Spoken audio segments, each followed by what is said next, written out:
Pada suatu hari, terjadi sebuah kecelakaan tunggal yang mengakibatkan seorang remaja perempuan mengalami cedera dan kemudian dilarikan ke rumah sakit Mitra Sehat oleh dua pengendara lain yang menolongnya. Pasien setengah sadar dengan merintih kesakitan. Aduh, sakit, aduh. Sus, tolong, ada pasien kecelakaan. Tolong segera ditangani. Duh, sakit. Perawat IGD segera mengambil brangkar dan segera memindahkan pasien ke atas bed. Maaf, mbaknya siapa ya? Saya yang menolong korban, Mbak. Mbak tahu nama korban ini atau identitasnya? Tidak, Mbak, tapi saya coba tanya ke korbannya dulu. Si penolong menghampiri korban. Dek, kamu bawa KTP? Boleh saya pinjam dulu untuk administrasi? Kamu bawa HP atau tidak? Nanti saya akan mengabari keluarga kamu. Bawa, Kak. Ada di tas. Ambil aja. Kemudian si penolong mengurusi registrasi korban dan menghubungi keluarga korban. Sementara itu, perawat sedang menangani korban kecelakaan tadi. Dek, bisa dengar suara saya? Bisa, Sus. Aduh, sakit. Sakit. Yang sakit belah mana, Dek? Ini, Sus. Bagian kaki. Pusing tidak, Dek? Pusing, Sus. Di resepsionis. Mbak, ada pasien yang kecelakaan. Pasien Robiah, ada Bu, mari saya antarkan. Petugas RM pun mengantarkan ibu pasien menuju tempat anaknya dirawat. Sudah sampai, Bu. Robiahnya ada di dalam. Oh iya, makasih Mbak. Iya, Bu, sama-sama. Sang ibu pun segera membuka gorden dan menjumpai anaknya terbaring tak berdaya di atas tempat tidur. Ya Allah, Nak, kok bisa sampai kayak gitu? Apa yang sakit, Nak? Ini, Bu, kakinya sakit banget sama pusing. Lah ini. Nak.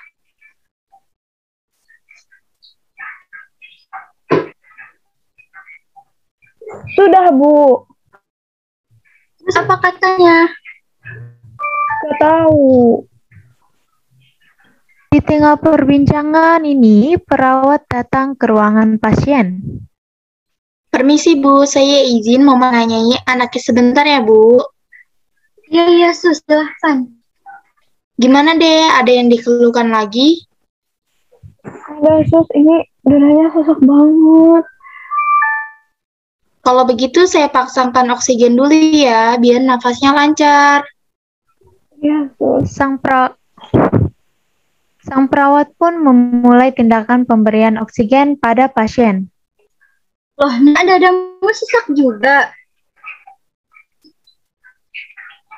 Ini kenapa ya, Sus? Kok dada anak saya sesak? Padahal kan anak saya tidak punya riwayat sakit asma. Mungkin anak ibu mengalami shock sehingga dadanya terasa sesak. Nah, ini tadi katanya anak saya sudah diperiksa sama dokter. Hasilnya gimana ya, Sus? Oh, itu nanti ibu akan dijelaskan secara langsung oleh dokter, Bu. Oh, begitu ya, Sus. Iya, Bu. Kalau begitu, saya permisi dulu ya, Bu. Kalau butuh sesuatu, bisa panggil kita di ruang perawat ya, Bu. Baik, Sus. Mari, Bu. Permisi. Oh iya, silakan. Perawat kembali ke ruang perawat dan ibu pasien tetap menunggu pasien di tempat di samping tidur pasien. Setelah beberapa menit kemudian, seorang perawat datang kembali. Permisi, Bu. Ibu diminta untuk menemui dokter sekarang, Bu. Ya, Sus. Terus anak saya sama siapa, Sus? Ibu silakan temui dokter terlebih dahulu. Anaknya biar saya saja yang menjaga ya. Di ruang jaga ibu pasien bertemu dengan dokter yang berjaga di IGD. Dengan keluarga dari saudari Robiah ya? Ya dok, bagaimana dengan anak saya dok? Silakan duduk dulu ya Bu, saya akan jelaskan tentang keadaan anak Ibu. Iya dok. Ini sepertinya ada gangguan pada tulang di bagian kaki saudara Robiah. Dan sejak tadi dia ngeluh pusing. Jadi untuk kita tahu keadaan tulang di bagian kakinya, kita sebaiknya melakukan ronsen terlebih dahulu ya Bu. Selain itu, sebaiknya kita melakukan CT scan juga untuk mengetahui keadaan dari bagian dalam kepala anak Ibu. Memangnya kalau tidak dilakukan itu kenapa ya dok? Jika kita tidak melakukan ronsen dan CT scan, kita jadi nggak tahu Bu keadaan pastinya. Dan kita juga nggak bisa ngambil tindakan untuk selanjutnya ke anak Ibu. Kalau saya pikirkan terlebih dahulu bagaimana dok? Oh iya Bu, silakan.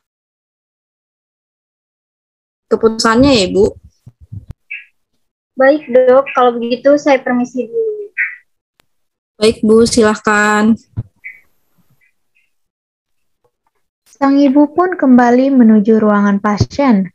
Namun, di tengah perjalanan ibu bertemu dengan perawat yang menangani anaknya tadi. Ibu, bagaimana anaknya, Bu? Iya suster, tadi kata dokter sebaiknya dilakukan ronsen sama CT scan pada anak saya. Tapi kok saya nggak yakin ya sus? Memang sebaiknya dilakukan itu, Bu, agar jenis luka bisa diketahui secara akurat, Bu, dan bisa langsung ditangani segera. Bagaimana, Bu? Apa ada yang kurang jelas? Tapi nanti beresiko atau tidak ya, Sus? Insya Allah tidak, Bu, karena CT scan dan ronsen hanya dilihat saja, Bu, kondisi anak Ibu. Apakah ada patah tulang atau ada benturan yang mempengaruhi kondisinya, Bu. Oh, gitu ya. Yaudah, makasih ya, Sus, informasinya. Iya, Bu, sama-sama. Mari, Bu. Iya, Sus. Setelah mendapat informasi dari perawat, ibu pun yakin dengan keputusan yang akan diambilnya dan segera menuju ruang dokter untuk melakukan konfirmasi.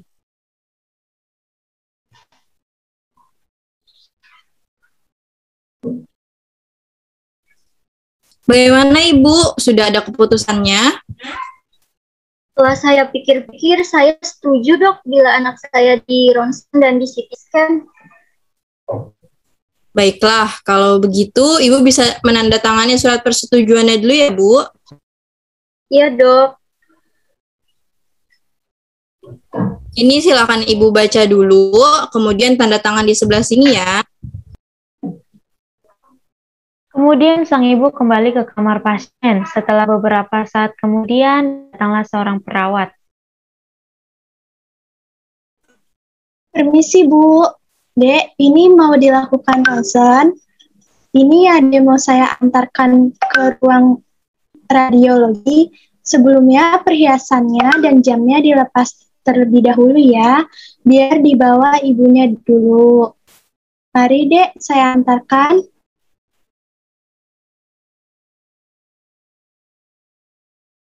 Iya.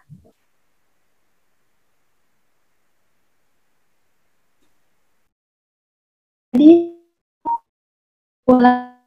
biar saya antarkan saja ya Dek, ibunya juga boleh ikutan.